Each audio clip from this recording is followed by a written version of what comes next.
Expert Nerd Podcast. I'm Sean. And I'm Ian, and this is the only podcast that says We've had vicious kings, we've had idiot kings, but I don't know if we've ever been cursed with a vicious idiot for a king. nice. Yeah. Little Tywin Lannister there. Yeah. How are you, sir? I'm good. Good. You're gearing up. Big show for you tonight. Big show. We're recording early on Saturday because... Yeah, I'm going to Smashing Pumpkins. Yeah. Who's the opening act for them? Well, so far, Jane's Addiction. Yeah, that's what I heard. But Jane's Addiction canceled last night at the show before this one. Really? They quoted injury to one of their musicians. Yeah. But that only means Perry. Yeah. Got injured somehow. I mean, like, they can replace anybody in that band. Yeah. So he got injured or something. I don't know. So we're hoping that he doesn't cancel tonight. Right. Oh, I'm sure. Sure. That's a big deal. Yeah. So I think even Daniel Ash played with him for a while. Yeah. You know, like a 3-show thing. Yeah. Fill-in, which is kind of cool, actually. Right. But you're right. Like, anybody can be replaced in that band except for the lead singer. Yeah, you can't replace him. Yeah. It just doesn't work. No, it's not Jane's Addiction then. Right. So we'll see. Yeah.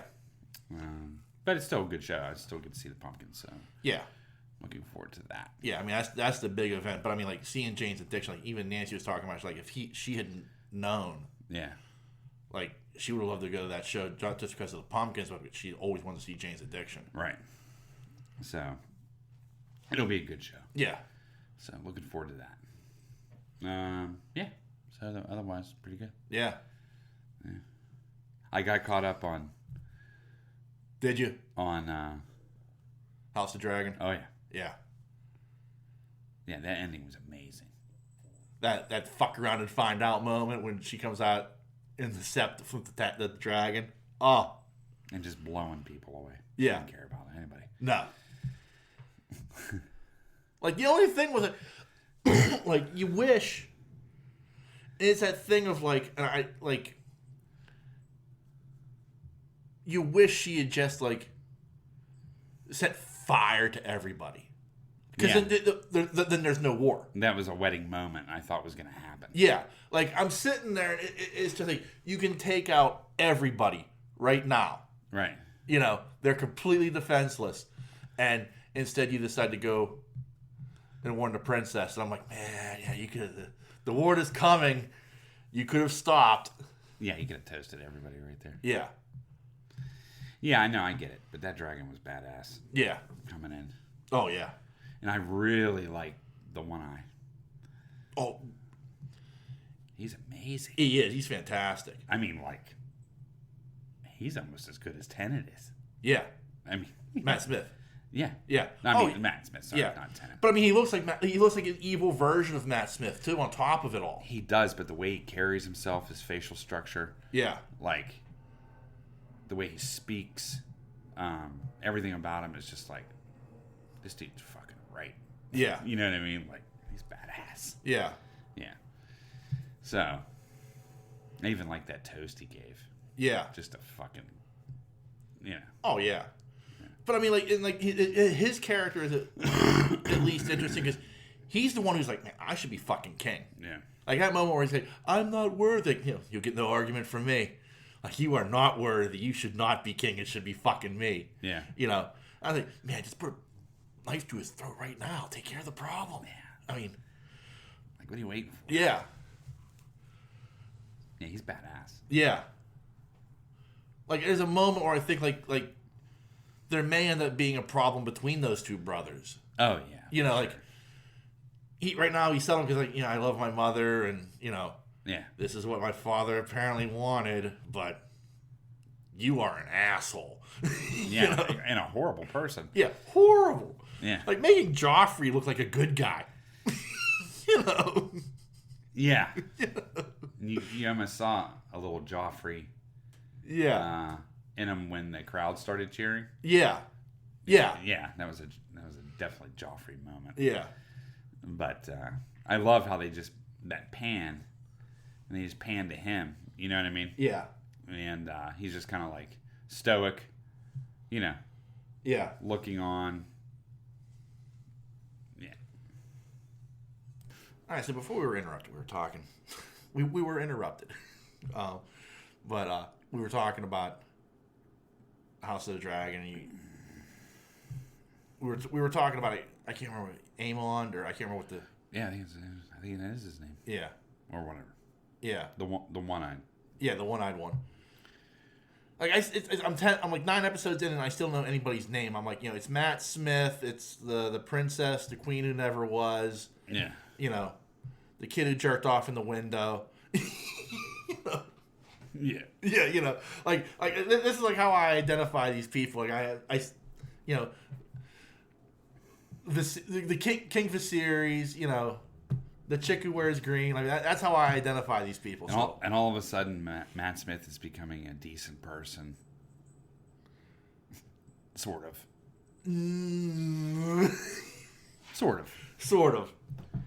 Well, he was very. Put it this way. He was very attentive to his brother. I think. I think you have a situation where, there was a 10-year time jump or a 6-year time jump, and I think in that 6 years, 6 years plus 10 years. Yeah. So you're talking 16 years since he's probably been like, and in that time he's probably like, I truly do love my brother. Yeah. I fucked him over. Yeah. I'm a dick. I'll admit it. Yeah. But I think at the same time, there's still this little part of him. It's like he's playing the game. He's married to the princess. I know he's playing the game, but he's consolidating his power. He is, and I know that. But Yeah. at the same point, he also was pretty attentive when he was in bed. Yeah. And helped him get to the Iron Throne. Do you know what I mean? Yeah. Like he stopped all. Yeah. Like that moment where he helps him up to the throne was fantastic. Yeah. And when he was in bed, he smelled what they were giving Yeah. him, and he was curious on what the fuck are you doing to my brother? Yeah. You know what I mean? So I mean, at the same point, I know he has ulterior motives, but at the same point, he is showing compassion, Right. in his brother's last moments, and that's appreciated from that character, Right. But when that dude stood up and fucking called the princess a whore, Oh yeah. Yeah, that was tremendous. see you, Dracula. He could keep his tongue. Awesome. An exact strike. Yeah. Like he knew what he was doing. Right. Unbelievable. Yeah. And he's even like, say it. Say it. Yeah. Give me a reason to fuck you over. Yeah. Unreal. Yeah. Yeah. Loved it. So, yeah. So, I mean, it ended well. Yeah, I can't wait to see this last episode. To see what... it looks like this is what you've really been waiting for. I think this last episode is going to kick off, the war. Yeah, The war that's been promised for 9 episodes. Yeah. Yeah, it's looking good. I mean, when she mounted that dragon, I was like, God damn. Yeah. Yeah. All hail. True power. Yeah. You know what I mean? In a sense. Yeah. It was like, I own this place. Yeah. Yeah, it was badass. Fucking loved it. I did. I got chills at that moment. When that dragon was staring him down like that. Yeah. Oh yeah. And I was like, this. Yeah. I mean, she is badass. Yeah. Oh yeah. So. Hate about this show is they suddenly introduce characters that you're supposed to be the brothers who are in the Kingsguard. Yeah. I haven't seen hide or hair of these people for 8 episodes. Here they are in episode 9. And all of a sudden they're becoming integral. Yeah. And it's who the fuck are you? Yeah. The dude that got in the small council who was this is sedition. This is and they it's how am I supposed to care about this guy? I know nothing about him. Right. He's been in a grand total of 10 minutes of a show. Right. And it's oh, I can't believe they killed him. Well, I can't believe he stood up. He's the one that had to stand up. Yeah, because he's a red shirt. Yeah. I didn't know who the guy was. Yeah. So like it's stuff like that kind of drives me nuts about the show because of the time jumps and like the only characters you're really getting to know are like 4 or 5 essential characters. Unlike like the original Game of Thrones, it felt like. I mean, I make the joke like that I just haven't bothered to learn their names, Right. Like but at the same time, like with the original like Game of Thrones, like there were like 20 essential characters, Right. And I think the time jumps have hurt the show a little bit in that, it's like you can only concentrate on so many people because of the time jumps. Right. But at the same time though, there's like the time jumps have been cool because it's like, okay, we're accelerating. Or like sometimes Game of Thrones dragged. It's like, it's the same day for like 3 episodes. Oh yeah. Yeah, still in the same house. Yeah, yeah, So it was like the time jumps have been nice in that aspect, but in other aspects, I think it's hurt some of the development of like other characters that you could have learned more about and cared about. Right. Yeah, I didn't really care about the brothers. Yeah, but apparently they're essential. Like they're like one's like this is my duty. I have to protect this. Who's now the king, the prince. And the other one's like, yeah, this prince sucks. Let's just say we never found him. Yeah. And like at the end, like when they have the big fight in like that courtyard, the one dude's like, yeah, I'm out. Yeah, take peace, deuces. Do what you got to do. Yeah, I am not. Yeah, I know. What do you think? Where do you think that one dude's going? The stoic-looking head of the guard, head of the Queen's Guard. Oh, I think I would not be surprised if he sat it out. Now, do you think he's going over to the Queen? The other brother? Yeah. Oh yeah, yeah. I think he's heading out. I think he's heading over there. He's like, yeah. Done.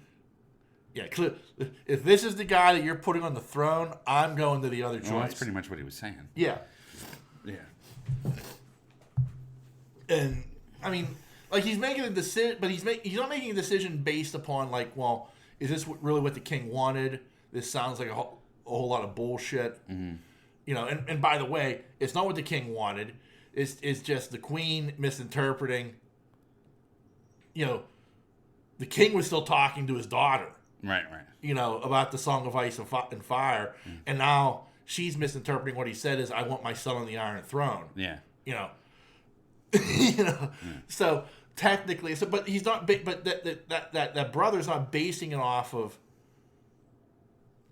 Well, no, the princess should be the queen, because that's what the king wanted. He's basing it off of, well, the guy that they want to put on the throne is a complete and total scumbag. You've been watching him this entire time, and you're still defending him, which is shocking to me. I'm not talking about the brother. Okay. I'm talking about the head of the Queen's Guard. He didn't. He just like, I'll be back when there's a king. I thought he was just out. That stoic looking. Yeah, I know what you're talking about. Because man. he talked about it, he's like, this is a bunch of bullshit. You call me when there's somebody on the throne. Oh, I see. He took off his like. Look, I don't think he left, but I think he's just kind of like, yeah, I'm stepping down, and because I don't want to be a part of this bullshit. Yeah. Yeah. But I think the two brothers, like, one's going one way, one's going the other. Right, but it was like, one's basing his decision just solely on like, if this is the guy you want to put on the throne, I want no parts of this, because you've been protecting a scumbag. Right. And holy hell, did what's his name become a dick? I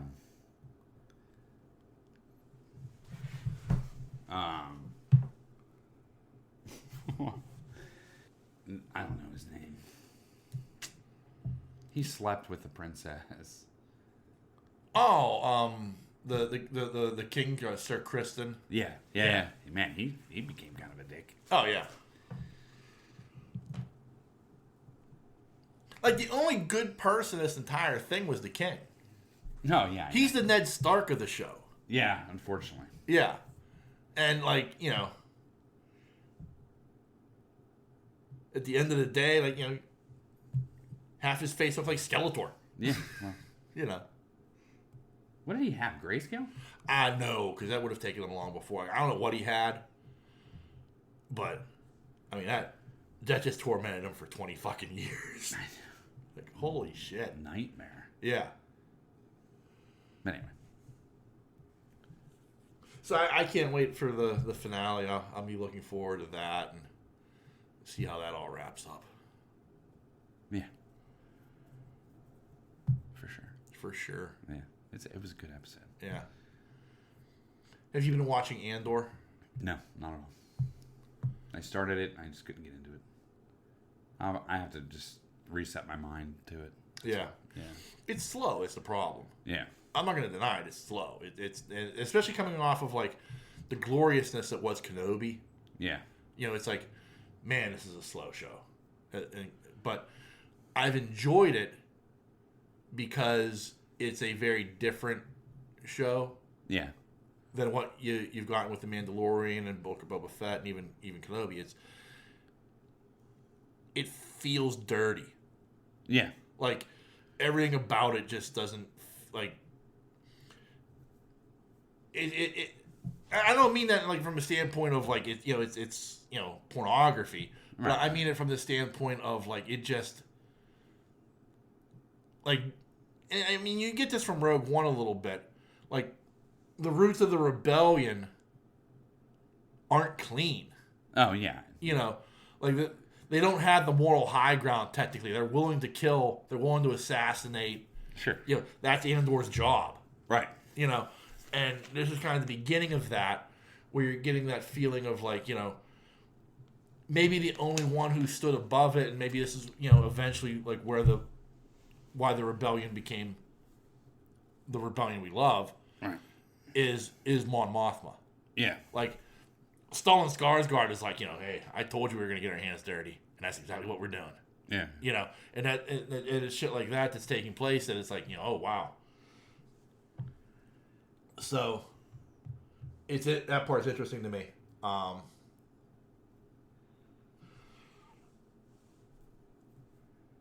But overall, like, I've enjoyed the show. I've enjoyed kind of the... I just have to set my mind to the fact that it's not going to be a raucous adventure every episode. Right. You know what I mean? Yeah. Which is what you get from those other shows. This is more of a character study than it is a Star Wars show. Oh, yeah. But I enjoy that about it. Yeah. No, it's good. Yeah. I mean, it sounds good. I just can't. I don't know. I just can't get into it. It's the things about The Walking Dead that I liked about The Walking Dead before I got off the train. Yeah. Like, I always said The Walking Dead wasn't a zombie show. It's a character-driven drama set in a zombie apocalypse. Right. I feel the same way about Andor. Andor is not a Star Wars show. It's a character-driven drama set in the Star Wars universe. Right. Which is, much different. It's the same thing like with She-Hulk. She-Hulk was not a comic book show. It was a lawyer show set in the comic book universe. Right. You know what I mean? So that's kind of like how it is. And I like when you kind of take the concept and flip it on its head a little bit. Yeah. Yeah, I get that. Yeah. B-Watch. Yeah, B-Watch. So, like, other than that, like, with a lot of stuff is wrapped up already. So I'm waiting for the next wave of stuff I'm going to watch. Yeah. Like, today, if it wasn't for the fact that we were recording so early, I was going to start watching either The Wheel of Time or that show Tennant did based upon the Neil Gaiman book. It had him and Michael Sheen in it. It was on Amazon. What was that? Yeah. No. I was going to start watching one of those two. Yeah. Because they both interest me. And I Yeah. just, for some reason, didn't watch them when they came out. Mm-hmm. So I was thinking about, I'll sit down and watch one of these today. And, I didn't get a chance because we're recording early. Yeah. But, other than that, I think the only other thing I really watched was, Star Trek Lower Decks. Oh, really? Yeah, I love that show Yeah. because I think they do a great job of poking fun at, but still being respectful to Star Trek. Right. You know what I mean? That's a hard line to walk. Yeah. Like, I like when stuff gets spoofed. Like, I love Archer. I love Archer, especially at the early seasons, because it's spoofing spy films and stuff. Mm-hmm. I think it's hysterical. And, I mean, and it crosses a very disrespectful line at times, which I'm fine with.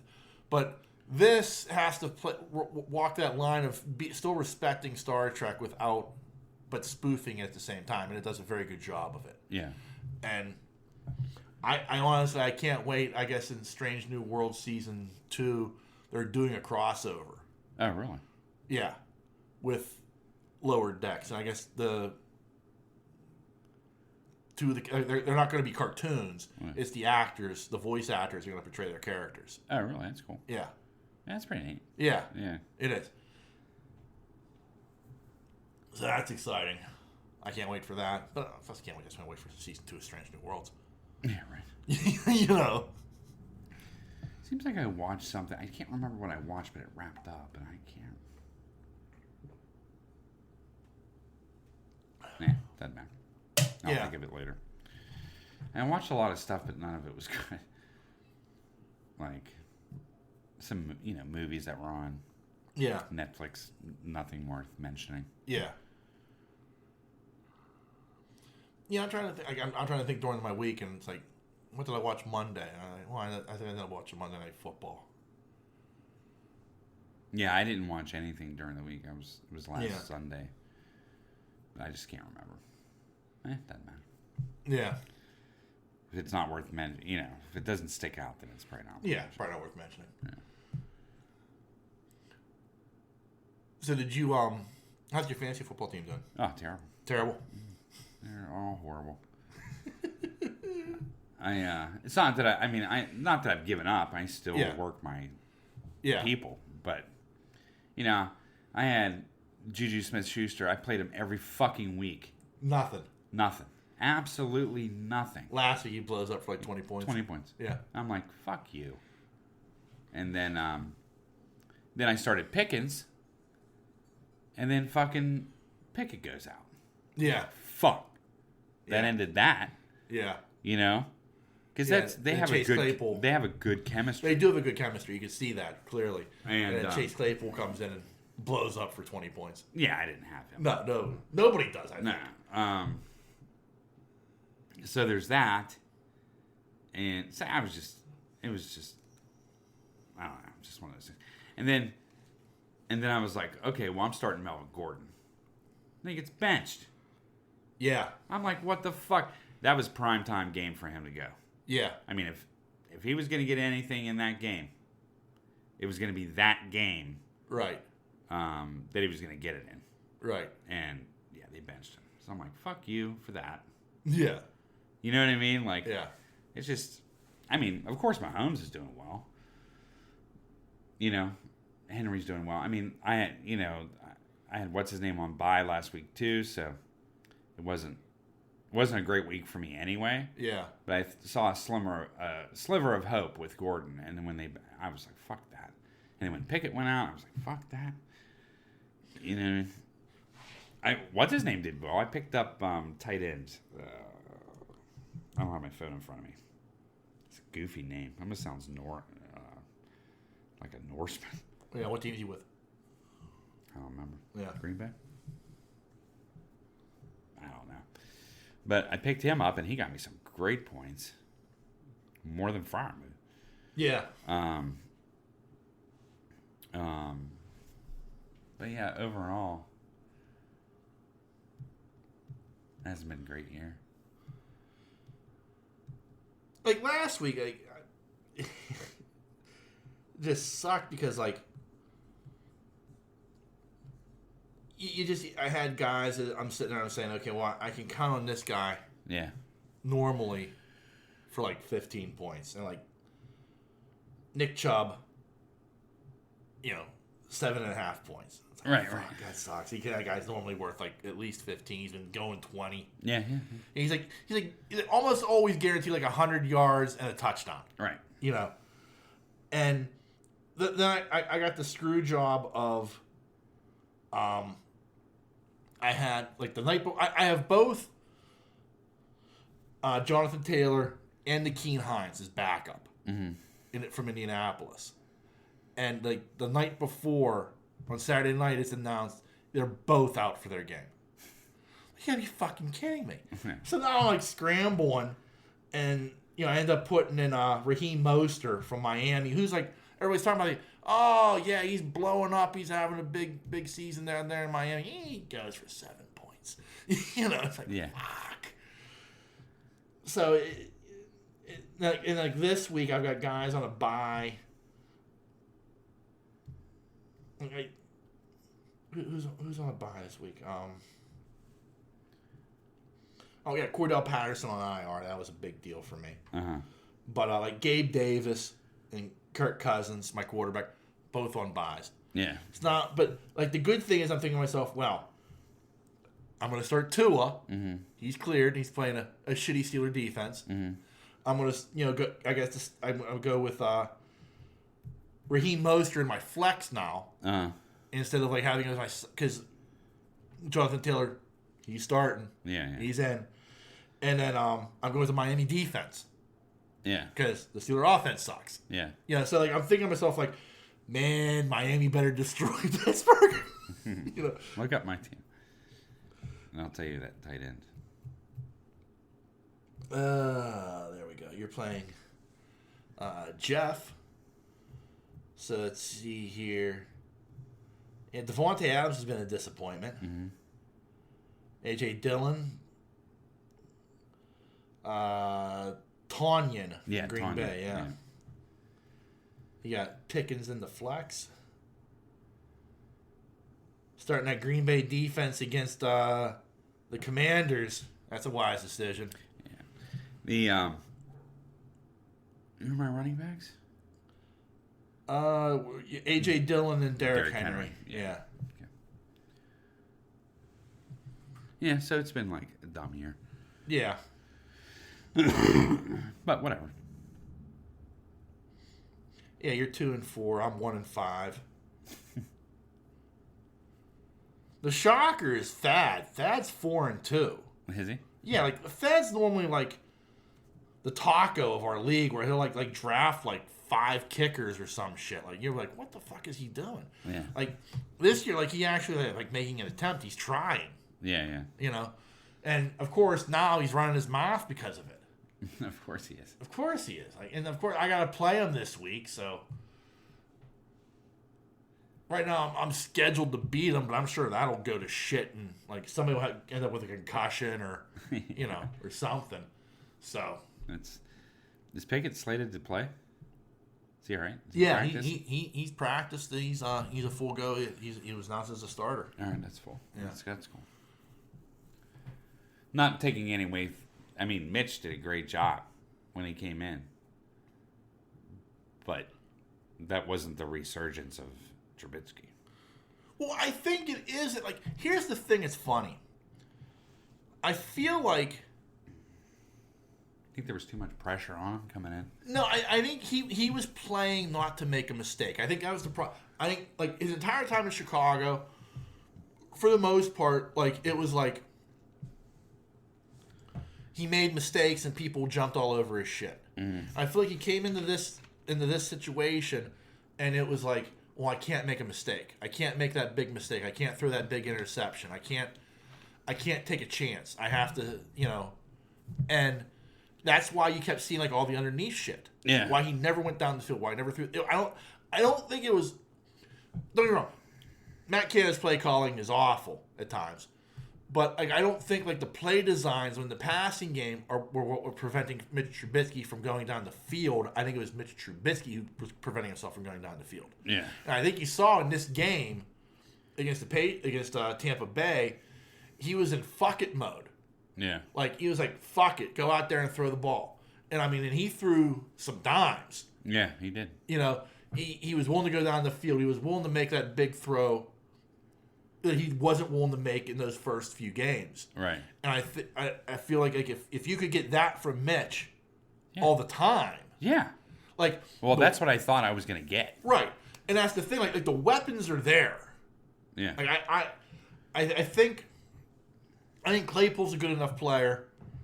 Like that I think he had a really shitty season last year. I think he got into his own head thinking he's better than he is, and he paid a price for it. Yeah. You know, but I think Claypool, with Pickens kind of pushing him, because Pickens is like, I'm really fucking good.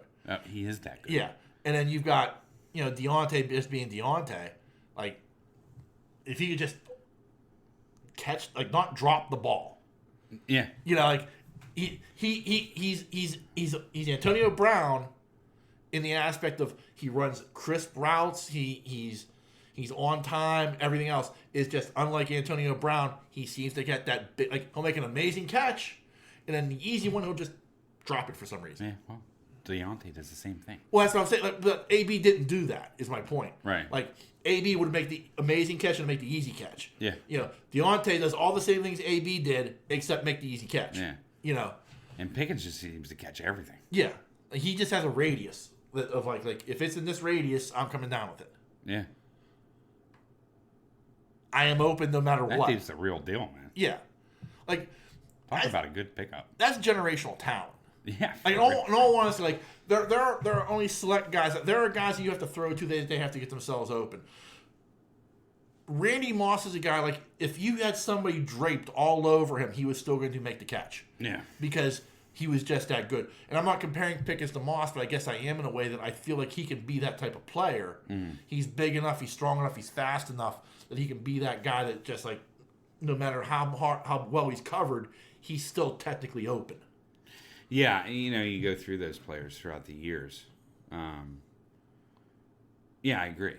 Like, well, what was his name from Cincy? Not Cincy. Cinco.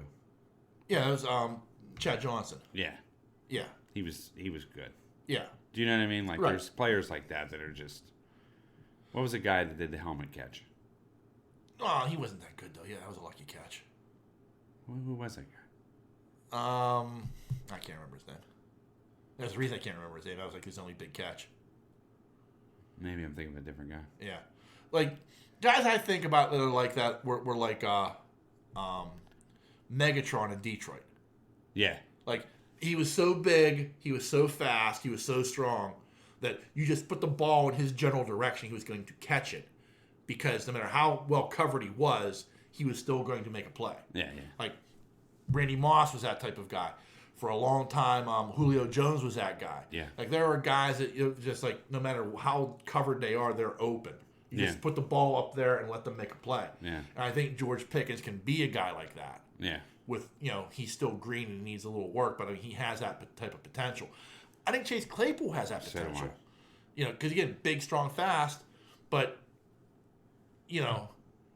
like, I feel like last year he wasn't willing to learn anything.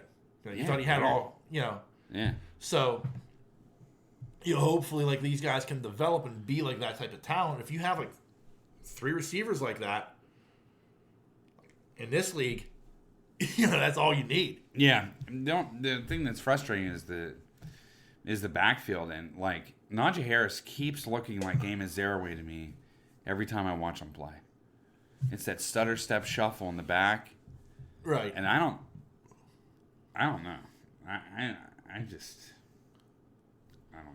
Well, that's become in vogue because of Bell. Like, Bell used to do that. He'd do that, like, his kind of take the hand off, sit there, wait a second, see the hole, and hit it.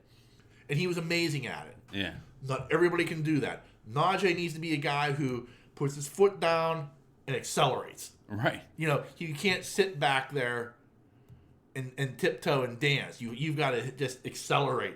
And this offensive line, those holes are that, they're very small. You're hitting cracks. But Najee Harris isn't Bell. Right. That's my point. You know what I mean? Bell made that popular. Like, a lot of backs do that now. Yeah. Or, and it's like, oh, he's patient. He's waiting for the hole to develop or the play to develop. That's great for Bell. Bell could do that. not everybody can. Right. And Najee Harris needs to be a guy who just puts his foot in the ground and accelerates. Yeah. And Warren's tough, man. That kid's tough. But he's a guy who puts his foot in the ground and accelerates. I know. Yeah, that's the And that's goes the difference. forward. Yeah, like He's a tough guy, dude. He is. Yeah, I mean, for an undrafted free agent, He's small, yeah, but I wouldn't want to give him the ball 25 times a game. no. But I'll give it to him 10. Oh, fuck yeah. You know, but like that's the difference. Like the difference is like when he takes that handoff, he's putting his foot in the ground and going.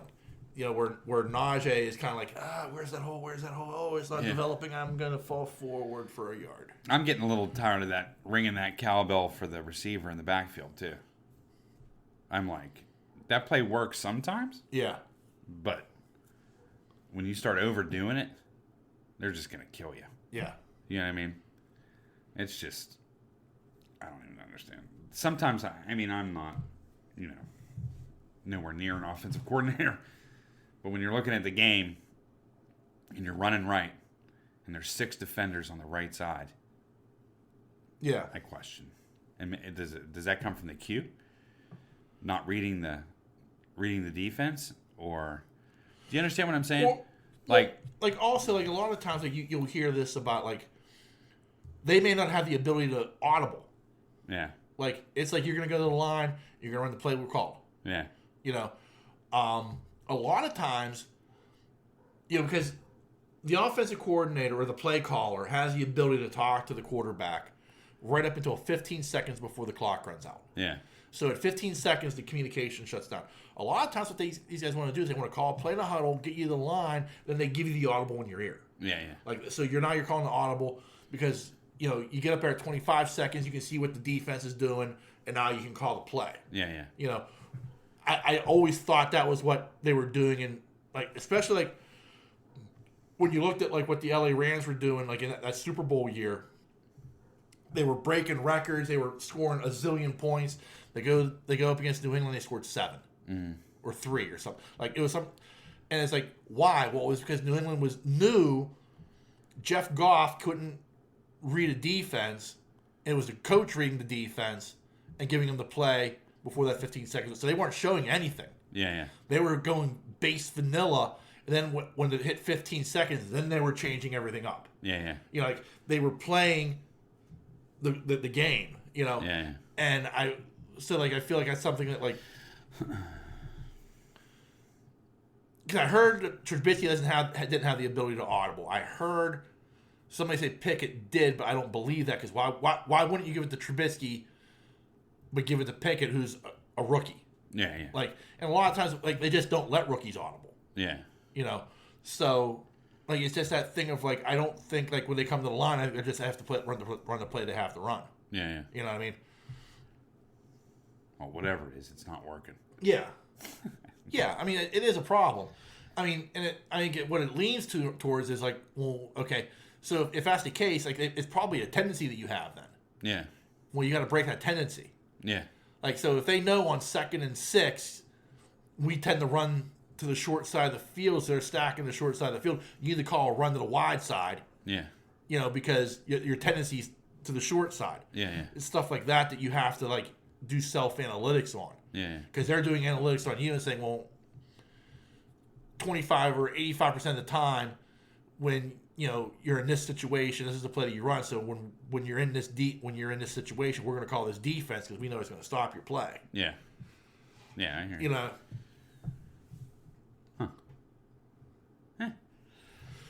We will see. Right. Or, like, I mean, you know, RPOs. That run pass option stuff. Pickett can do that. He did it in college. Yeah.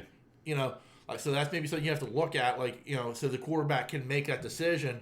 Am I going to hand this off, or am I going to throw, like, it's a one-man route, and, you know, okay, I'm going to go here to Deontay because that's open, and this, you know, it's shit like that you can, Right.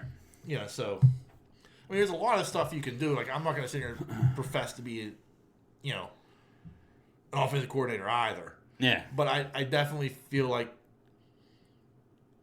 the offense is predictable from the standpoint of, like, I can sit there and say, okay, they're going to run right. Yeah. They're going to run left. You know, they're going to run this route. You know, it's shit like that. Like, it's a predictable offense. If I can predict it, Yeah. then I feel like, you know, certainly a paid professional can figure that shit out, you know? Right. So, Yeah, it's nerve-wracking. it is. But we still beat him. I Yeah. couldn't believe we beat him. I couldn't believe Bush made that play. I think, I honestly, I mean, you know, and that was a great play by Devin Bush. But I feel like he's played much better in most situations than people want to give him credit for. Yeah. Like, he hasn't been the player he was his rookie year. I don't think he ever will be. Yeah. So, should he get that next big contract from us? No. Yeah. But at the same time, like, there is a point where I kind of sit there and I say, like, he has made plays. He's played better than he did the year before. It's just, it's dirty work, and nobody pays attention to dirty work. Yeah. You know, I mean, don't get me wrong. There have been plays there too where I've seen like, why the fuck did you do that? Why did you go backwards on that play? Yeah. Like, but there are other play. There have been a lot of plays where I've been like, you know, he's where he's supposed to be. He ate a block, and Miles Jack was able to make the tackle, or so he's doing dirty work. Yeah. Which his rookie year, if you would have watched him, you said, well, he doesn't need to do dirty work. He just needs to be that sideline guy because he had that speed. Well, I think that speed's gone from that injury. That knee injury fucked him up. Yeah. You know, like, people call him a bust. I don't think he's a bust. I just feel like he's a knee injury reduced what he could do. Right. It's kind of like Willie Parker. When Willie Parker could no longer be fast, he wasn't very good. Nah. You know what I mean? Like, all Willie Parker had going for him was he was fast. Right. So at any moment, he could pop a 60-yarder, a 50-yarder, a 40-yarder. He could pop that big play. Yeah. He wasn't a guy that you wanted to run between the tackles 25 times. Right. Well, same But thing with like Tyreek Hill. You take his knees out. Yeah. He has a bad injury. He's done. He's done, yeah, because all he is fast. Yeah. You know, so like when Willie Parker lost that speed, he was no longer an effective running back. Right. Devin Bush was extraordinarily fast. He had sideline to sideline speed when he came out of college. That's why I loved him. I thought, this is the guy. This is going to be the next guy. But now that knee injury takes away a lot of that speed, and he's just average. Yeah. And that's not what you expected from a guy you traded up for. Yeah. You know what I mean? That's the problem. Yeah. You look at the price you paid to get Devin Bush, and you say, well, he's a bust. Well, he's probably going to go on to make money somewhere being an average linebacker. Right. You know, but you didn't want average from the guy you traded up to the top 10 to get. Yeah. You know. That's why we got Spillane. Yeah. Just kidding. He's like old school football. Well, like, He can hit though. Explains This guy's fucking. Explains like great against the run, Yes, that's what I'm saying. but you know, He ain't covering. no, I don't think he'd cover me. He's a fucking roadblock for the run. He is, yeah. Oh, man. It's sick. It is. It I absolutely mean, is. he is sick against the run. But you put him out in the open field, man. Yeah, he's That's like fucking. It's like grandpa chasing you down. You know what I mean? Yeah. Just slow. But he's massively strong. yeah. I mean, it's sick. Well, I mean, his rookie year, I mean, that hit in the hole at the goal line against Derrick Henry, where he just lit him up and pushed him backwards. That never happened. Yeah. Yeah. I mean, ever. It reminded me of when Steve Atwater attacked Christian Okoye in the hole. Yeah. Like, and you can't tell me those two guys were not concussed. You know, like, they were both concussed after that. That was the most vicious. You heard that hit on television. Yeah. Like, you can hear pads popping and stuff like that, you know, on TV. But this was like, you heard the collision. Yeah. You know, and that was the same thing with that. Like when Spillane met Derrick Henry in the hole that time on the goal line and pushed him backwards. I was like, oh, that was Steve Atwater-esque. Yeah. I miss those hits. I miss those big hits on hearing those hits. Yeah. You just don't hear them anymore. No. You just don't. That was a weird concussion Pickett got, too, because I looked at it. I fell asleep during that game. I did. I watched the first 2 quarters, and I was like, zzz. And I woke up with like 8 minutes left. Like, what's Mitch Trubisky doing? What happened? Yeah. What happened? What's this concussion all about? Yeah. And it's just a weird concussion. It's just Well, I think also it's one of those deals where I think Pickett is part of a generation that probably is a little bit like he may not have been concussed. yeah. And I don't mean that like, I don't think he had a concussion. But I think they're more like his generation is more aware of it and maybe gives it more attention than somebody else would. Okay. Like I remember like when concussions like first started becoming a thing. I think it was like Roethlisberger's second year, maybe his third year. He took himself out. Like during the week, he's like, I have a concussion. I can't play this week. Yeah. And Hines Ward was like, you can go fuck yourself. Like they tell me I got a concussion. I say, so what? I wear a helmet. Yeah. And it was like that was like the first time you kind of saw somebody like take concussions before the NFL did. Like saying like, yeah, man, there's a problem and I don't believe I should be able to play. Yeah. And Hines Ward took him to task for it. It's like, man, if you put that fucking helmet on, you put that fucking helmet on. I don't care if you're a little dizzy. I've played concussed for Yeah. my whole career. Yeah. That was basically what he said. And so I feel like as we've gone on, like more and more, like, these generations have become more and more aware of it. And I mean, I understand you're better to err on the side of caution, but to me, it's probably like he probably got his bell rung. Yeah. He probably smacked his head off the turf, got his bell rung, and he's saying, well, I got to go out. Mm-hmm. And that, good for him. Like I'm not putting him down for it, but like, I'm from the generation that you sniffed some smelling salts, you went back out there. Yeah. You know what I mean? That's just what you did. Well, then you have the extreme case like Tua. Yeah. Well, I mean, like that wasn't normal. This. Yeah. No. You're right. Like that is like you probably shouldn't play football again. Do you know what I mean? Like right. he was that severely concussed. Right. I agree with you. Do you know what I mean? Like that's a game changer. Yeah. Like he's lucky. I'm gonna say that. Yeah. I agree with you. But that shows you the danger of the concussion. Right. If it gets to that level. Right. And I mean, and that was a situation like that was like people were like, well, he was concussed the week before, and I don't think he was. I think he had a back injury. Mm-hmm. He had that misstep like where he looked like he lost his balance, and I feel like if you have something pinched in your spine, like you could like lose like have like feel like your foot's asleep and you stump like I think that was the case. I honestly do, and that's why I started him on Thursday. Yeah. Like I thought he's fine, but like that. The way he got whipped around and then had his head smack off the turf. Yeah. That was a scary situation. Yeah. That's what to me was the problem. Like, and then like a week, for anything close to that was getting a roughing the passer flag. Oh yeah. Yeah. Like Brady took that, he got turned around. And they but since it looks so similar to what happened to Tua, they threw the flag on that, and it shouldn't have been. Yeah. But like it was like an overreaction by the officials because of what happened to Tua on Thursday night. Yeah. So I mean, it's like what happened to Tua was awful. Like, and I don't, you can't regulate that out of the game. Right. You just have to be aware of it, and unfortunately, it happened. But I don't think that the defensive player did anything wrong. He was trying to get him down to the ground. Right. Their momentum carried him. He got whipped around very fast and very hard and hit that ground. Yeah. In a way that concussed him. Yeah. Yeah.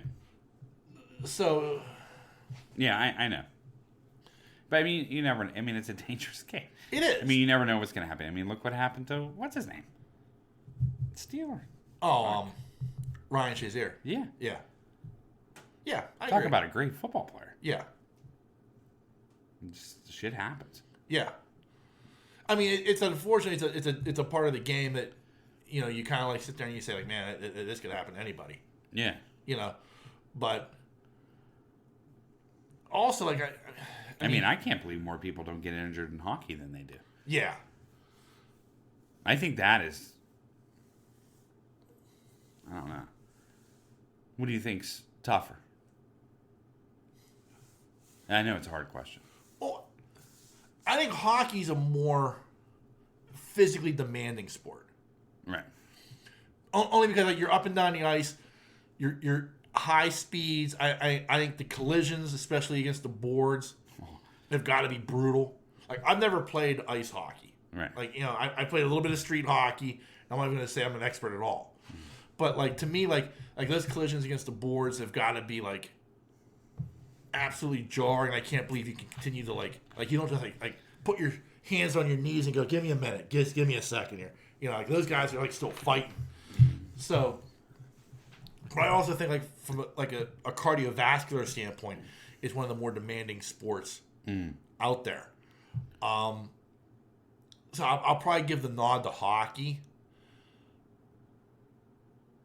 But I also like I think football is a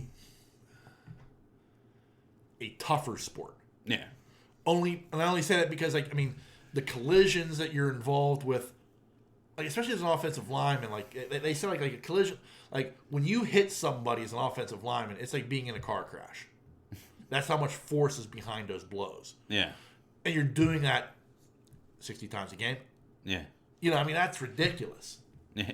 You know, so like I feel like you know, so they're both extraordinarily physically demanding, and I tip my hat to both sports because it can't be easy. Right. Right. Like I can't imagine waking up as a hockey player today, like having a back to back, Yeah. like a back to back games, and like waking up the next morning after the first one, like fuck, I gotta play today. That's what I mean. The amount of games that those Right. hockey players play Yeah. versus the 16. You know what I mean? Right, but like with like hockey, like most of the time you can at least say like there's a few days between games. Like the ones that like I'm like in awe of is like when you do play a back to back, Yeah. because that's got to be like you got to wake up the next morning like, oh fuck, I gotta do this again. I just want to get back in the ice bath. Yeah. Yeah. Like I need a day to recover and I gotta go play hockey again. Yeah. You know, no, this isn't good. So,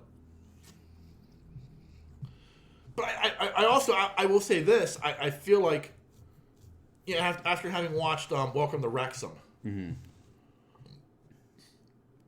not a fan of the sport, but I think soccer players, that may be the most physically demanding because you're like there's like limited substitutions, I guess. Like you can't like just like sub guys out. So like you're on the field like 90 minutes. You know, like if you're a star player, you're not coming out. Right. Right. You know, so it's like there's no timeouts. There's no stop. There's like no real stoppage except for like the halftime. So like you're out there for what, 45 minutes before you like get to go get some water. Like that's rough. Like I don't. So like I tip my hat to soccer players as far as like the endurance standpoint that you have to do to be on the field. Right. At the same time, I raise my middle finger to soccer players because like you get lightly touched and you fall down. Yeah. Maybe they do that intentionally just to get the rest. Well, they do. You know what I mean? Yeah, I mean, oh, I thought you said to get the refs. Like, no, To get the rest. Yeah, maybe like I need to lay down for a minute. I need to stop. I've just run 7 miles. Yeah, but I mean, like you see, like they're so soft when it comes to like a light touch and they're falling down and they look at the referee for a penalty. You know, for a and card. yeah, that shit drives me nuts. I mean, same with basket. Don't even get started with professional basketball and flopping. But here's my question. I have a question for soccer fans, or for those in other countries. Football. Yeah. What's up with scarves? Like, the thing I notice is like watching Welcome to Wrexham. And I've noticed this before. Like, what is it with soccer fans and scarves? Like, scarves are like a big deal. Mm-hmm. And I don't understand that. I don't know. You know, like, I get, like, they buy the jersey. And I'll be honest, I would never buy a soccer jersey because, like, I hate the advertising. Mm-hmm. Like, it's all advertising. Yeah. You know. So I hate, I mean, and I hate that the NHL is putting ad patches on jerseys now. Yeah. Like, that offends me. It does.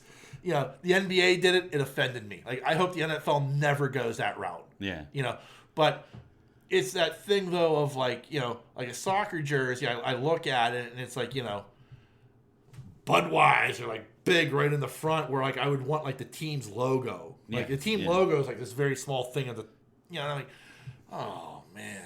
You know, like, so I don't like soccer, but I understand why you buy them. You're supporting your team. You're supporting your favorite player, whatever it is. I get that. But, like, I just don't get the scarf.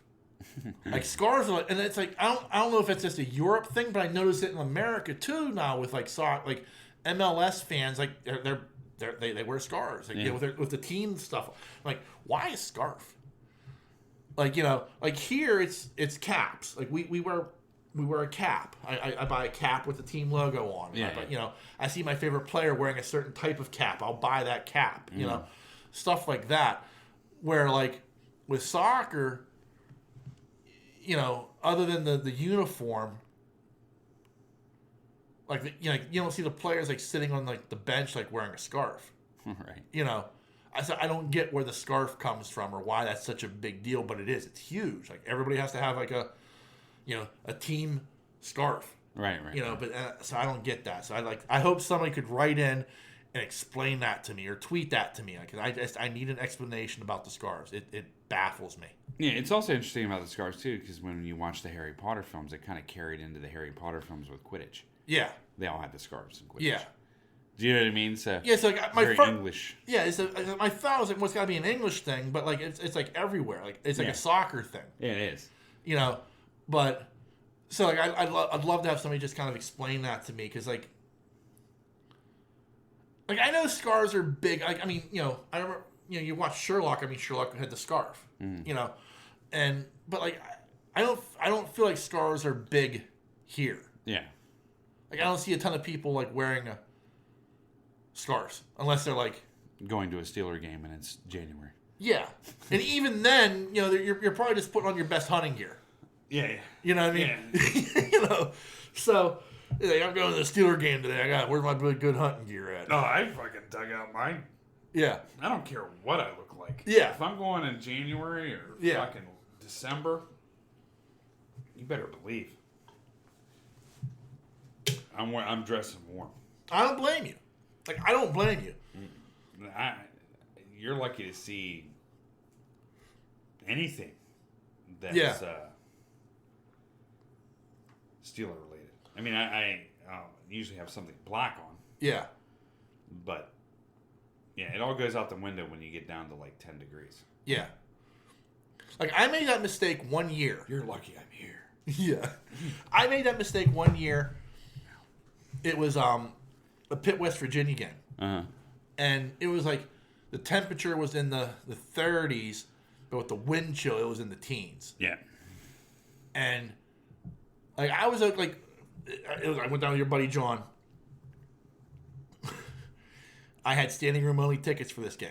I wasn't even sitting with him. I had to buy a standing room only ticket. And Jared and a few others met us down. Like, they're in the parking lot with the barrel. Yeah. You know, so like during the day I was fine because the sun was out and like the wind was okay. But once that game started, I was standing up on one of the silos. Mm-hmm. I was really fucking cold. Yeah. And all I was wearing was a jersey with thermal underwear underneath it. Yeah. And I was like, fuck, I am cold. I went down to the gift shop and bought myself a pair of gloves and felt much better. Yeah. You know, but that was like it. Like, I was like, fuck, it is freezing. Yeah. What was I thinking? You know, and of course by that point, like the beers wore off. Yeah. You know, oh man. So like I know what you mean. Like I made that mistake, and I was like, I'll never make this mistake again. Nah, Yeah. that Miami game was I've never experienced cold like that. Yeah. Never. So even when it's, and I was cold. Yeah. Like, yep. Yeah. I mean, coldest I think I've ever been, to where I was shoving warmers in my boots. Yeah. And then any game after that game, I don't care if it's 30 degrees. Yeah. I'm wearing flannel pants. You know what I mean? Like it's on. You know what I mean? Right. The only reason is like like the wind coming off the river. Yeah, because if you're warm, I Yeah. mean, if you're dressed appropriately, Yeah. the games are fun. Yeah. Do you know what I mean? Oh yeah. Because you're not feeling the effects. But once you get any part of your body feeling that effect, that's all you concentrate on. Yeah. You know, it kind of takes out of the game experience. You're right. Yeah. I just remember freezing at that Miami game. Never been so cold in my life. Yeah.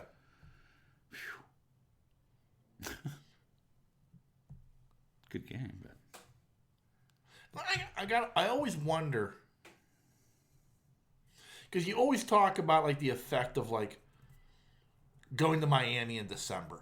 mm-hmm. Like, you know, it's still like 80 degrees, 100% humidity down there. Yeah. You know, and how brutal that's got to be for players. You know, and it's like, and they always talk about like the effect coming up north, like especially Tampa. Like Tampa Bay is like 1 for like 50 in temperatures below 42 degrees or some shit. You know, Yeah. and but like coming up to like a brutal. Like it's one thing like come up and it's like it's like 40 degrees or 35 degrees.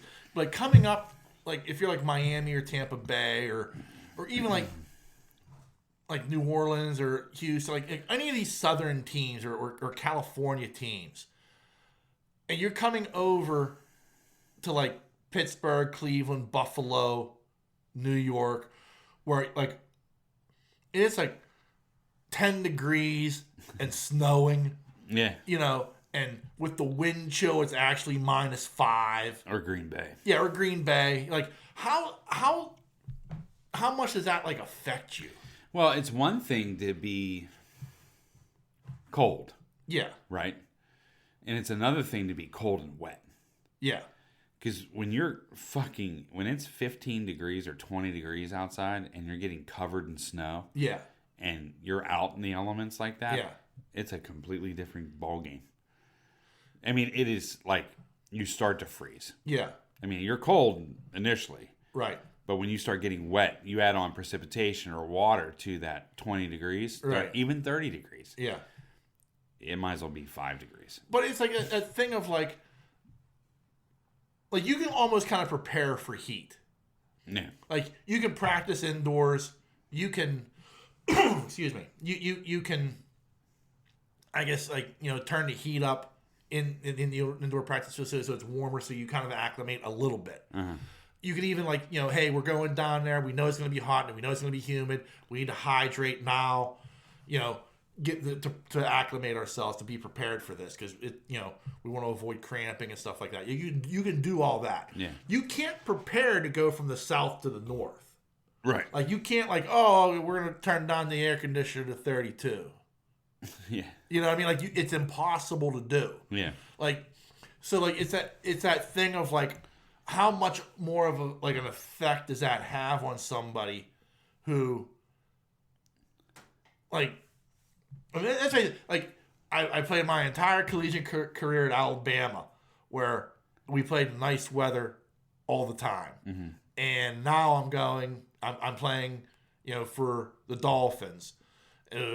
Nice weather all the time. And now I'm in a playoff game and I'm traveling to Buffalo. And there's 4 inches of snow on the ground. It's 20 degrees outside with the wind chill of -5. Yeah. And, And you can't catch the ball like this. yeah, like how does that affect you? like I can't imagine like that's got to be like a complete shock to your system Yeah. to even try that. Yeah. No, I'm positive. Yeah. It's got to be nuts. But they make money. Yeah. Well, yeah. I mean, exactly. I mean, I don't feel sorry for you, but at the same time, like, I wonder, like, how much of an advantage is that? Right. You know? Yeah. Yeah. A lot of football talk. A lot of football talk. Weather talk, scarf talk, all sorts of, Right. you know. Well, there was something. Let me pull this up here. All right, so this week it was Black Adam came out this week. Mm-hmm. The big rumor everybody talked about that was kind of confirmed is that Henry Cavill does appear as Superman at some point in the movie. I believe it's a post-credit scene. Okay. Which had everybody excited. A lot of people were like, this is great news. Sure. So apparently, Warner Brothers Discovery is pursuing doing a Man of Steel 2 with Henry Cavill. Wow. Okay. So, like, some people are saying, okay, well, this is how you bring Zack Snyder back. They bring the Snyderverse back, which I don't see happening. But, like, I'm more along the lines of, like, they just want to have a somewhat connected universe, but they're also kind of bowing to the fans in a way because the fans really want Cavill to be Superman again. Right. Like, so do you think this would be like a smart move by them, or should they just kind of scrap the whole thing and reboot Superman again? I don't know. I think they should just scrap the whole thing. Really? I do. I mean, I want Cavill back too. Don't get me wrong. Yeah. You know what I mean? But it just seems... It's just frustrating. I mean, they developed this universe and you got part of the universe and now they're taking that away again. Now you're going to reboot everything again. Right. And you fucked that universe up, so now we got to start over. And right. Where's the new Bats fit into all this? Or does it? Or, it's so off track. Yeah. That... And I'm actually kind of excited to see Black Adam. Yeah, so am I. And I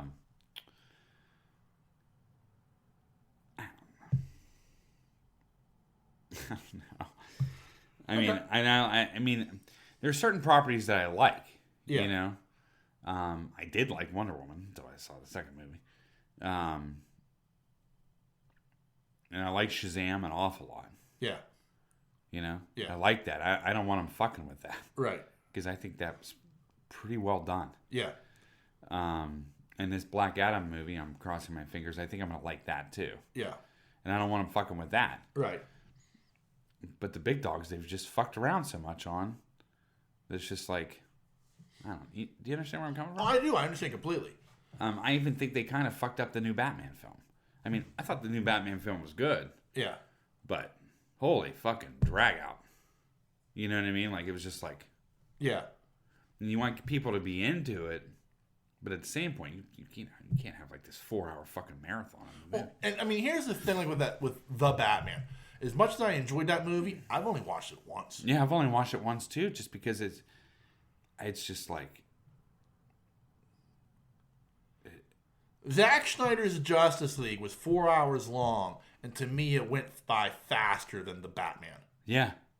You know? Yeah. And I thought, I think it's a very good movie. I enjoyed the hell out of it, but man, it felt slow. Yeah, I mean, you want fans to get into it, right? Right. You know? They're just not going to get into that kind of Batman for a marathon like that. Right. And I can hear people now like, well, you just said Andor's slow but worth it, and I get what you're saying. And let me explain the difference. Andor's a TV show that you can take the time to do this. Right. The Batman was a movie that you're having an expectation of what a Batman movie is. Right. Like there are certain, like it has to, like it has to move at a certain pace, and this didn't. But I'm not taking away from it. It's still a very, very good movie. I just don't think the repeat viewing is there like it is with like The Dark Knight, like it is with Batman Begins, like it even was with, Batman versus Superman. Yeah. I mean, I've watched that movie like 3 or 4 times. Where like, I mean, I just don't feel like there's a repeat viewing aspect of the Batman that I'm like, oh, I gotta watch it again. Yeah, no, there's not. There's not. And I don't say it's a bad movie. It's a very good movie. It's just, it's a hard watch. Yeah, it is. Yeah. And we need less hard watch and more entertainment, unfortunately. I mean, I want to be... that movie was just so goddamn long. It seemed in your head. Yeah. And a lot of it had to do with the music and, Right. stuff like that. It was just kind of like... At some points, you were just kind of like, okay. Yeah. You know what I mean? And I remember being in the movie and seeing the end. I was like, why couldn't this happen like 40 minutes ago? Yeah. You know what I'm Yeah. saying? Like, Yeah. when I was like, when this whole new thing was going on, I was like, fuck, we still got like 40 minutes of movie left. Yeah. You know what I mean? Yeah. And it's like, why didn't this happen 45 minutes ago? It would have been perfect. It becomes Lord of the Rings like, where like at the end of it, it's like, we have 5 different endings. Yeah. There's, you caught him. Okay, let's throw credit. No, we're still going. Yeah. Okay. I like the ending. Yeah. I just wish it was more, should have cut more out to Right. get to that ending. Right. And I like the characters. It's not like I didn't like the characters. Right. It's just the way the movie was played out. I don't even have a problem with that. Like I get your point, but I don't have a problem with it. It's just there are just some movies that don't have rewatchability. Like as good as that movie is, and it's a very good Batman movie, and I appreciate what they did and how they went about it. But at the end of the day, like it's like I'm not in a rush to rewatch that movie. Yeah, or are you going to be in a rush if they make another 3.5-hour Batman movie? You're going to go see it. Well, yeah, I know, but what I'm saying is like for you, yes, right. But for but the someone average that person, took their kids to that, Right. They're like, I ain't going to sit through that fucking shit again. right. I get your point, and I mean, but at some like I think what's interesting is like, look, like they were talking to Colin Farrell, and he was talking about the Penguin show that they're doing on HBO Max, and he said it takes place 1 week after the events of the Batman, like 1 week, so that's kind of interesting, Yeah, so like you're setting up this world, and like so like when you get to the Batman 2, yeah, maybe you can do less of what you had to do in the first movie to establish what the character is and everything else, and you can kind of get more into the action aspect of it. right. Because you're not dealing with the lost puppy of Bruce Wayne. Right. I mean, Because that's kind of how it felt. right. I mean, like when I think of that movie, like there are certain like I mean the car chase scene was fucking amazing. The fight at the end at the arena with all the acolytes, amazing. And there were some of the quieter moments, like the moment where Batman shows up at the mayor's house and there's the kid, Yeah. and like they have that connection, and like there was shit like that. That was like those are great little moments. But like, what are the 2 things that come to mind? Well, the 2 things that actually come to mind are the car chase scene and the fight at the end. Yeah. Like, And him lighting the flare at the end, leading everybody out. That was a good scene. yeah, it was a good scene, but that's not what you think of. Like you're just thinking of like Yeah. that fight scene and that car chase scene. That fight scene when he went into the club was pretty good too. Though. Yeah, yeah. Yeah. I mean, there's, like you said, there's moments in that movie. There are moments like the moment where like Falcone gets killed and he's looking in Batman's eyes like he's like realize like he's Bruce fucking Wayne. Yeah. But he's dying. Like it's shit like that. Like, there were moments that like work that are very good in that movie, but you don't think of them because when it comes to a Batman movie, what do you think of? You think of the action sequences. Right. Like in all honesty, like when you think of Batman v Superman, like there's a lot of shit I don't think of in that movie, but Batman in that warehouse, like that fight, that's fucking right there with like some of the best fight sequences ever. Yeah. I think of the car chase scene where at the end he runs into Superman and Superman rips off the hood, and I mean that's like badass. Like it's like it's stuff like that you think of even from that movie. Like you don't think of like, and it's rough to say because you're saying like basically story doesn't matter in these movies, but it does to a certain extent. But what you end up remembering are like those fantastic moments of like, this is why I like superhero movies, Right. you know, and Well, that's the thing in. at the end of the day, the Batman tried to be like Seven, you know, like this pot boiler of a story, Right. and it works. It's very, very good, but man, it's not like it's not what you think of at the end of the day. Like, I'm not thinking of like how good that story was. I'm thinking about like, man, that car chase scene was fucking nuts. Yeah. You know. I think one of my favorite moments out of all those movies is when it was like that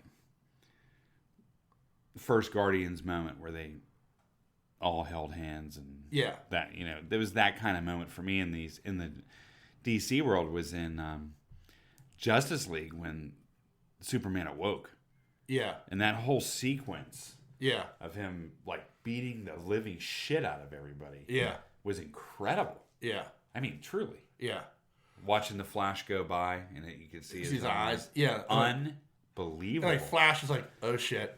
Exactly. Yeah. But I mean, like, it was those moments that were like, that moment there was just like, Yeah. wow. And like him like giving the beat down. Right. You know what I mean? That's pretty wicked. Yeah. And Cavill portrayed that well too. Yeah. You could see in his face that he was like, I'm fucking pissed. I'm gonna kill you. Yeah. You know what I mean? Like, you know, and then flying off to the farm. Yeah. It was fantastic. Yeah. Like, there was a lot of good moments in there. Yeah. Just some bad moments, you know? Yeah. But like, you even think of like, okay, like the closest thing I could say to a Batman movie or a superhero movie where like you are more interested in the story than the action Yeah. was The Dark Knight. Yeah. But that's only because Heath Ledger was so fucking good Yeah. as the Joker. Like, you wanted like that story. Like, I don't need to see the action in this movie. I need to see more of that character. Yeah. You know what I mean? And there have been other superhero movies that have done it. They've all been Marvel, though. I mean, like, you think about Thanos and, you know, Infinity War and Endgame. Like, you wanted, the story was interesting because that character was interesting. And that's the problem a lot of times with, like, these movies. The villain is so uninteresting that you end up becoming more interested. Like, okay, what the end of the day, what was interesting? Well, the fight scenes were, or this action sequence was, or, you know, this is what was interesting about the movie. And that's the downfall of superhero movies sometimes is, but, you know, if they found a way to make the villains more interesting. Like, prime example is Black Panther. Why is Black Panther so fucking good?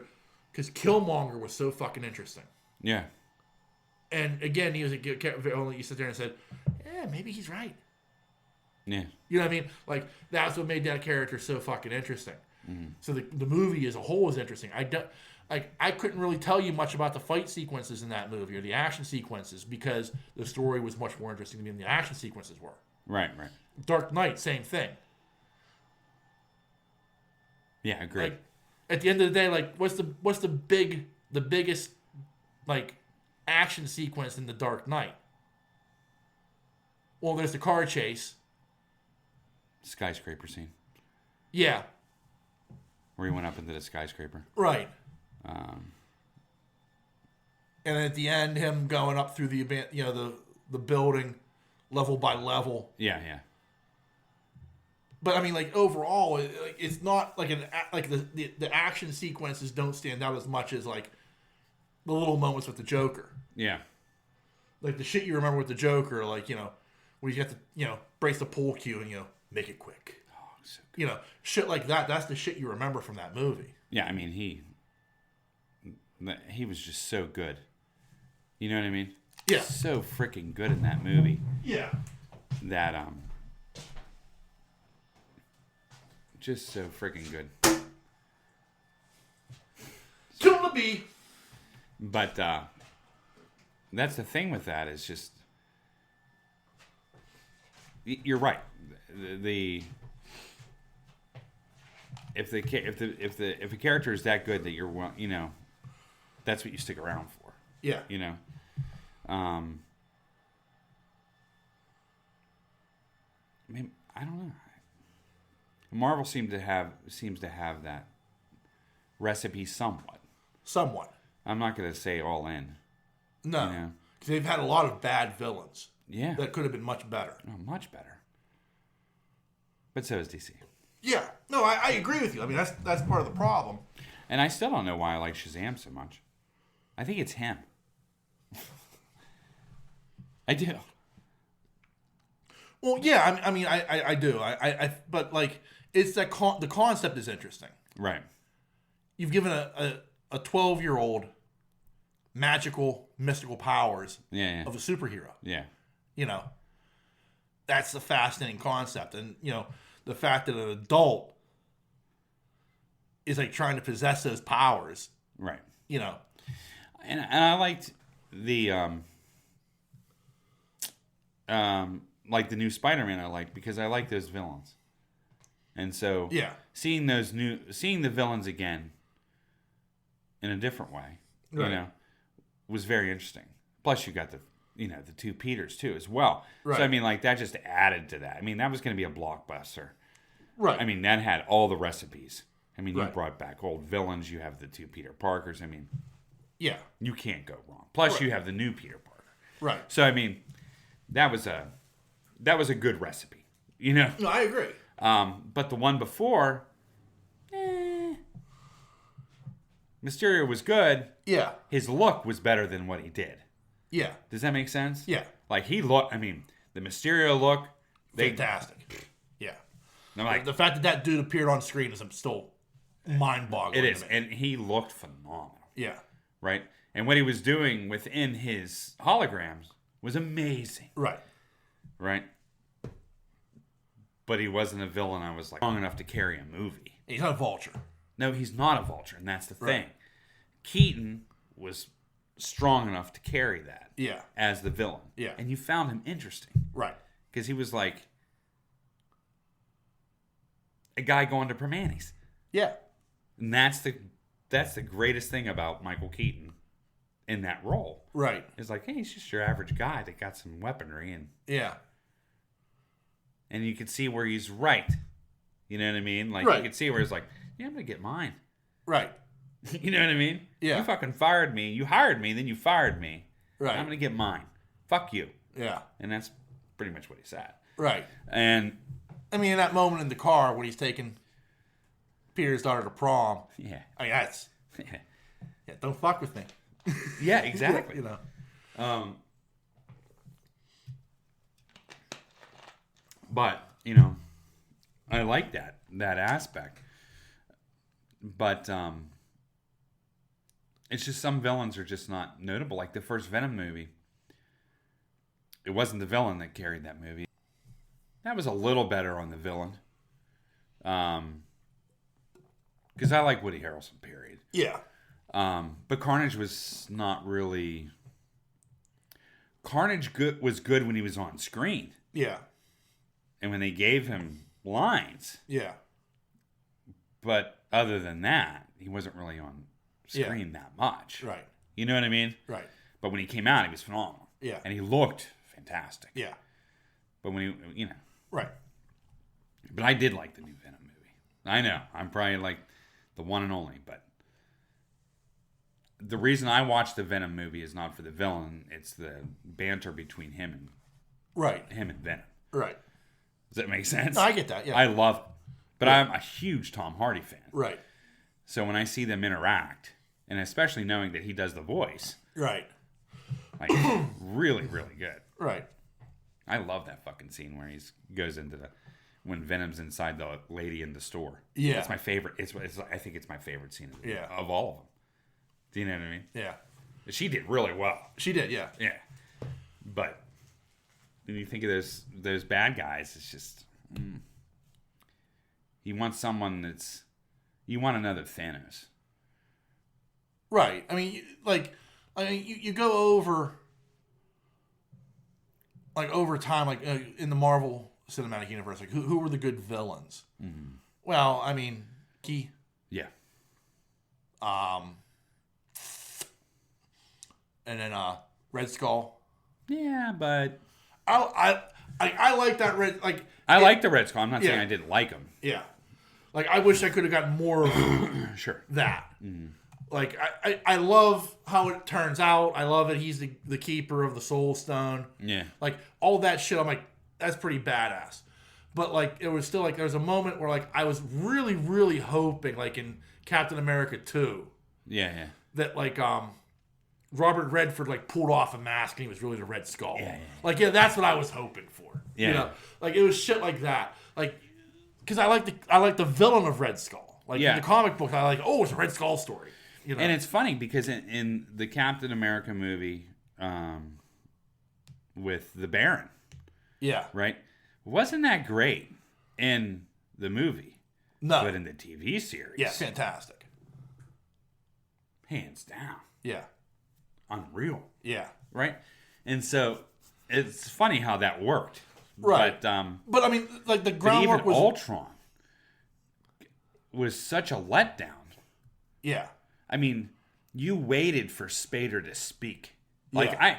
with bated breath when I first saw him, I was like, "Oh, just talk, just give Yeah. me more." I Yeah. mean, you have Ultron, you have the voice. yeah, He is fucking perfect. Can you not have put a better movie out than this? yeah, You know, Right. I mean, I'm not saying that it was. It's still mid-level, but it could have been a Thanos type movie if you would have just given the reins to Spader. right, It could have been. yeah, You know, so you just look for that villain that you love. yeah. You know, I don't know. So weird that we like villains so much. Well, I think it's like, I think it's like in anything. Like, I think professional wrestling is a prime example of this. Like, the good guys, a lot of times can be boring. Yeah. Like, growing up, I was a Ric Flair fan. Okay. Like, I love Dusty Rhodes now. I respect, and I love what, I look back at some of the stuff Dusty did, like, in the 80s and stuff, and I was like, man, that's amazing. But, like, I was a Ric Flair fan. And why? Well, because he was much more interesting. Yeah. Like, as a character, Yeah. Ric Flair was the more interesting. Like, I looked at Dusty Rhodes and I saw me. Yeah. I looked at Ric Flair and saw what I wanted to be. Right. You know what I mean? And that was the difference. And like, and Ric Flair was like, I'll break Dusty Rhodes' arm in a parking lot. I got no problem with that. Yeah. Like, it was like villains, especially like in professional wrestling, especially like in the NWA back then, and like even later on, like, why was Stone Cold Steve Austin the biggest draw ever in professional wrestling? Well, it's because he was what we all aspire to be. He never did anything that a good guy would do. Right. He was technically a bad guy, but we all rooted for him because he was telling off his boss. He was giving us the middle finger. He was the anti-hero. Yeah. And even The Rock, again, spent the majority of his career as the villain. And why did we cheer him? Because we loved the character. I think it goes for all things. Like soap operas, Stefano. Yeah. In Days of Our Lives, I was like, the greatest villain ever. The Phoenix rises from the ashes. But drove our mothers and grandmothers insane, but at the same time, loved when he showed up because they knew fuckery was abound. You know what I mean? Yeah. So we love a good villain because a villain pushes the antagonist and maybe even pushes us in our own mind to think like, maybe he's right. Yeah, You know what I mean? That's what we love about Thanos. We look at Thanos and say, yeah, maybe you're right. I don't like how you're going about it. Maybe you're right. Yeah. Same thing with Killmonger. Like, Killmonger made some points for him at the end of the day. You're like, yeah. Even made Black Panther, made him think about like, okay, yeah, we've maybe been, Right. withholding. Right. So. Same thing with Witch and Doctor Strange. Yeah. That was a good villain. Yeah. So, Combined with a good Cumberbatch. Right. Because I think Cumberbatch does very well as Strange. Yeah, I do too. Yeah. But I mean, you need WandaVision to set that movie up. Yeah. You know, if you didn't watch WandaVision, you're probably like, why did she go bad? Yeah. Like, it doesn't make any sense. Yeah. Who are her kids? Where did these come But you from? can feel her pain. Yeah. And that's the thing that was like really well done in Strange. I know what you're saying about WandaVision. But Yeah. You can feel her pain. Yeah. I mean, she's going crazy. Right. But she's lost, I mean, technically she lost her brother, she lost her kids, and she lost her love. Yeah. You take all that away, you're going to go mad. Right. You know, and she has. Yeah. Right. Especially with the loss of vision. Right. So, yeah, I mean, they portrayed that very well. She was a good villain. Yeah. No, I agree. I wholeheartedly agree. So, like, but I think that's the thing. Like, we like villains because we either want to see ourselves in the villain or, like, a good villain, with one exception, like a good villain makes you kind of question whether they're right or wrong. Right. Like, Doctor Doom always does that. Oh, yeah. In the comic books. Like, you're always like, you know, maybe. Like, the only villain that this rule does not apply to is the Joker. Right. The Joker is anarchy. Right. You know, and I think that's the thing that people love and compare Heath Ledger's Joker to every Joker after that is because he was pure anarchy. Right. Like, you really didn't know what was coming next. Yeah. You know, and, you know, so like the Joker, these rules don't apply. You just love the fact that he is pure chaos. Right. You know, he's the other side of the coin, the Batman. But like other villains, it's like we at the end of the day, like you kind of sit there and say like, yeah, man, if I was in that position, I'd probably do the same thing. Right. Yeah, I know. Like even at the end of the day, Darth Vader. Yeah, his intentions were good. Yeah, like I get where Anakin's coming from. Yeah. I know why he did what he did. Yeah. You know, at the end of the day, he was wrong. But Yeah. man, if I was in Anakin's position, I'd probably do the same fucking thing. Right. You know, so he's a hero. He's a villain. He's a villain because of his faults. Right. You know. No, I get it. Yeah. But the fall of Vader is just a sad story. It is. It's the fall of Vader is a sad story, but it's like it has to happen. Like I don't know. It's like because of who he is, because of his loss, Right. because of his insecurities, Yeah. he has to fall. Yeah. You know.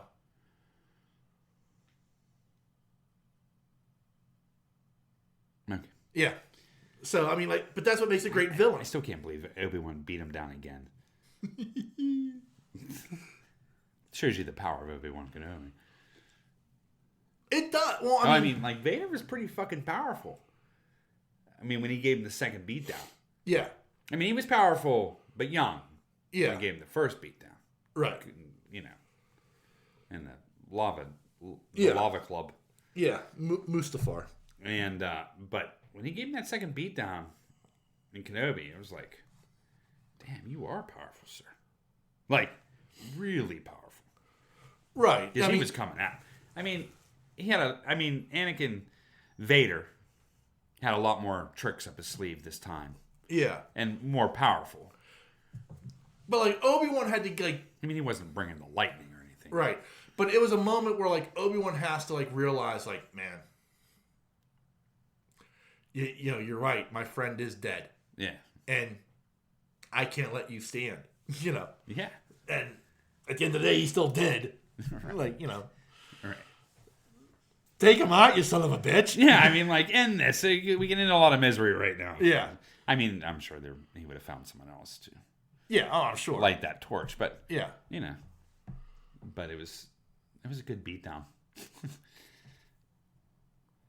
but everything before that beatdown was the hunt, Yeah. the fucking fight between Vader and her. Yeah. Threw that saber at her. Yeah. God, that was so good. That's some good stuff. I agree. Man, It's funny because we've got little teasers all the way up to that. You know, I know I'm off subject, but we got little teasers. You know, like in Rogue One.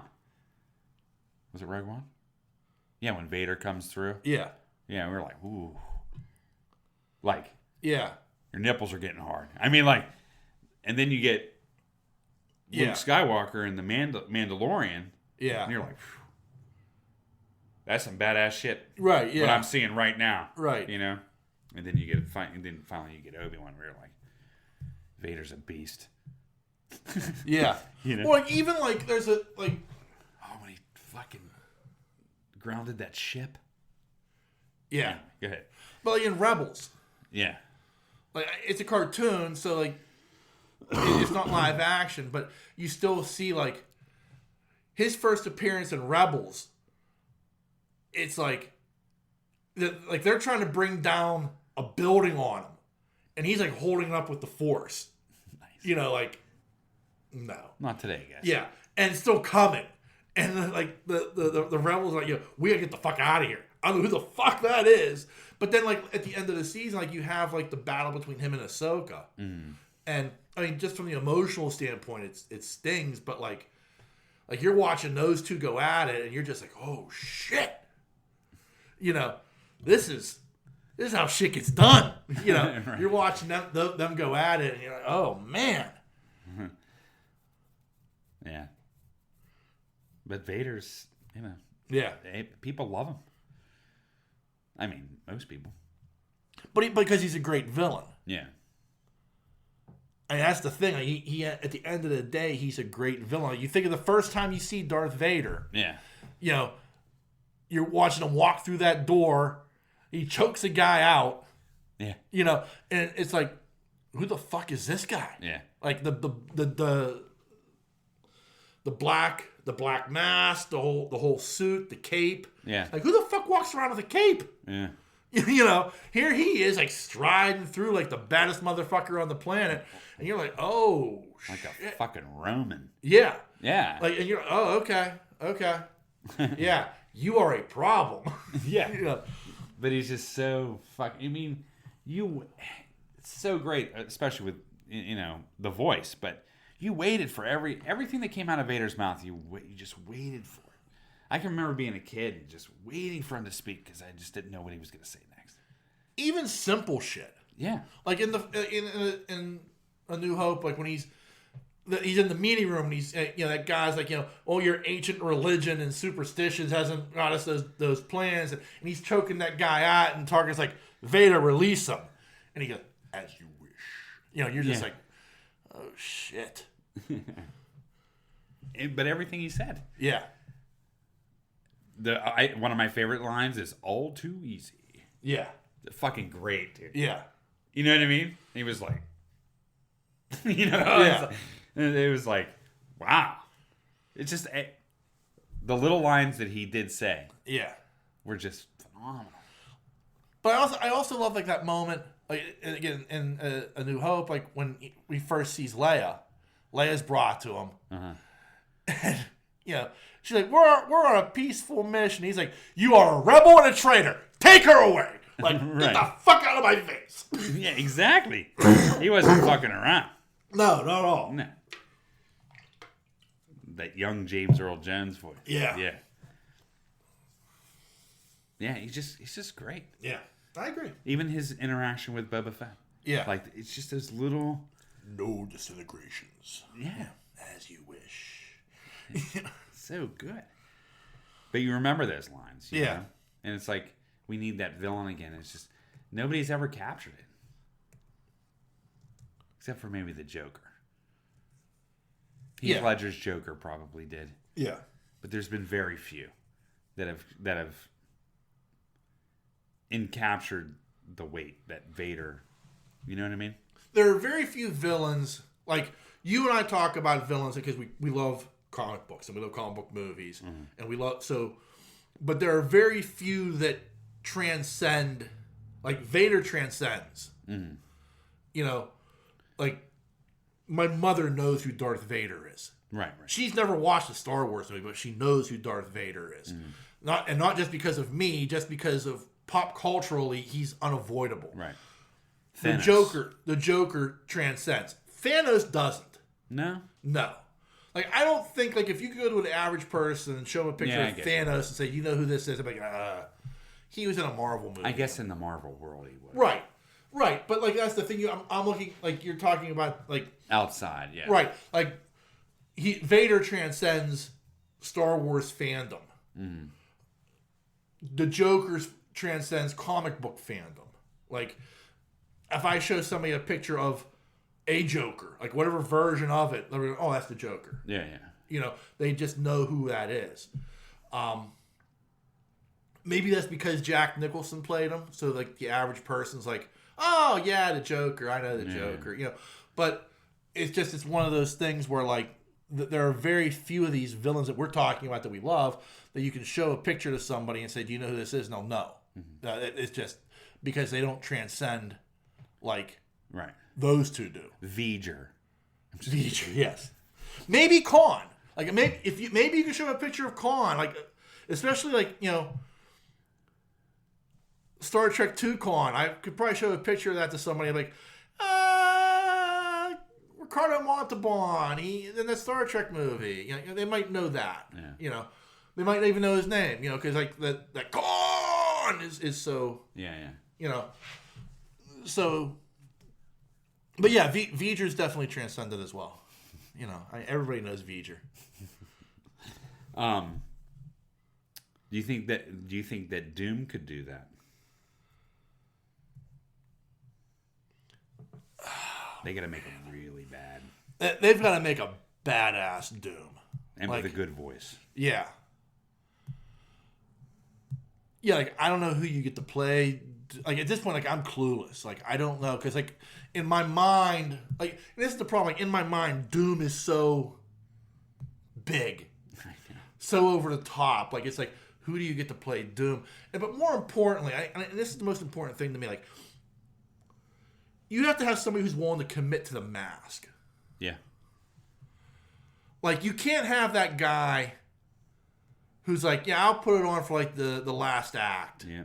Like, you have to have somebody commit to that mask and has no ego. Like, Carl Urban in Dredd. Mm. Like, no actor. Like, Sylvester Stallone. What was the problem with Sylvester Stallone's Judge Dredd? Well, part of it was he didn't have his helmet on for 3/4 of the movie. Yeah, yeah. You know, Carl Urban was like, I have zero ego. The man never takes off the helmet. Yeah. You never see him without the helmet. Right. You know, excuse me. And I respect that from Carl Urban.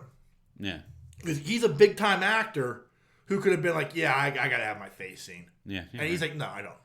So you have to find an actor who has zero ego and is willing to put his face behind that mask and play it full tilt boogie. Yeah, yeah. You know, and I don't know how many of those types of actors there are who could say, like, I'm willing to do this because the character is so fucking good. Right. You know. I know. Like, you're going to be in an Avengers level movie at some point, and your face can never be seen. No. Like, I'll give you, like, if you're in a Fantastic Four movie and we're going to give you an origin story, I'm fine with that. You don't put the mask on until the third act. I'm fine with that. But after that, your face can never be seen again. Yeah, you have to come. You have to come as Doom. Yeah. You know. A good Doom. Yeah. If they ruin him, I swear. I don't think I have that much faith in Marvel that I don't think they will. Yeah. I think, again, there's a character that I honestly believe, like, Kevin Feige knows the importance of. So, like, I can't wait to see how they portray Namor. Right. Like, you know, I am, you know, Wakanda Forever, like, I'm interested in because of the Black Panther aspect of it and, you know, the death of T'Challa and, like, everything else they got going on. But, man, Namor?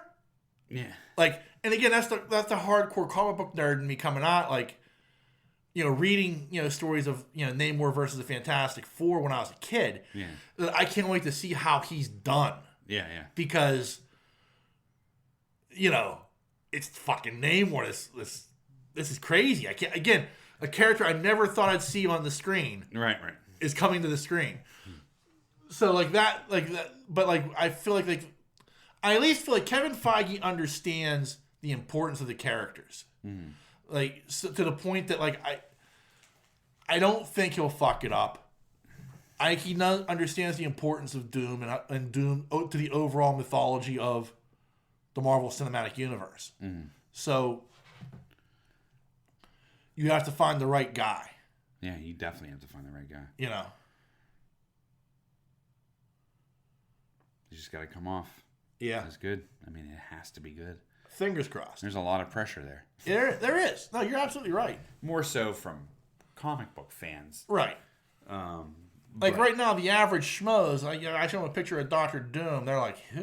What? Yeah, but What's his deal? it needs to be done in a way that people know that's Doom. Yeah. You know? I mean, you look back at that last Fantastic Four movie, like, that I don't know what the fuck they were doing. Yeah. You know. That was an embarrassment to Doctor Doom. Most of them have been. No, like, I think, like... Come on, man. Dr. Doom got taken out by a fire hydrant. I understand that. I get that. But, like... Come on now. My thing, though, is, like, I think, like, the guy that they had chose to play it, he was good enough to be Doom. And I thought, like, his Victor Von Doom was very good. I just wish he had stayed behind the mask. Yeah. Like, the second movie, he shouldn't have, like, been cured or whatever. Like, he should have always been behind that mask. Yeah, always.